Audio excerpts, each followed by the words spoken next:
కొత్త సినిమాలేమో కానీ రీ-రిలీజ్ సినిమాలతో ట్రెండ్ సెట్ చేయటం తెలుగు హీరోలకు మాత్రమే సాధ్యం. మామూలుగా అయితే కొత్త సినిమాల రికార్డ్స్ విషయంలో హీరోలు పోటీ పడుతుంటారు, ఫ్యాన్స్ కూడా రచ్చ చేస్తుంటారు.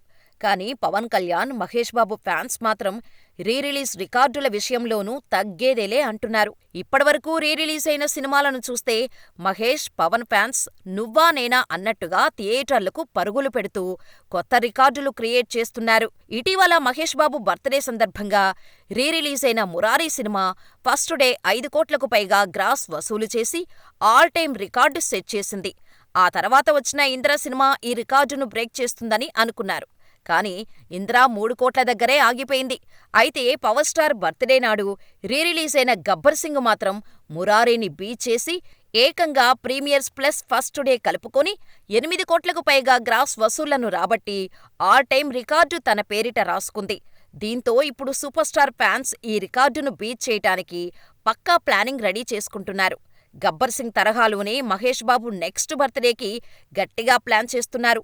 ఆల్రెడీ 2025 మహేష్ బర్త్డేకి అతడు రీ-రిలీజ్ కన్ఫర్మ్ చేసుకున్నారు ఘట్టమనేని అభిమానులు.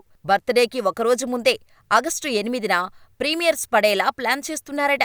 అయితే అసలు ఈ స్టార్ హీరోల కొత్త సినిమాలు అనుకున్న సమయానికి వచ్చి ఉంటే ఈ రీ-రిలీజులు ఉండేవి కాదు. కానీ పవన్ సినిమాలు పాలిటిక్స్ కారణంగా డిలే అవుతుండగా మహేష్, రాజమౌళి సినిమా రావటానికి మరో 3-4 సమయం పట్టేలా ఉంది.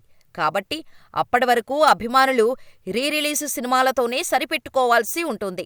అందుకే టాలీవుడ్లో రీ-రిలీజ్కు యమ క్రేజ్ ఉందని చెప్పచ్చు.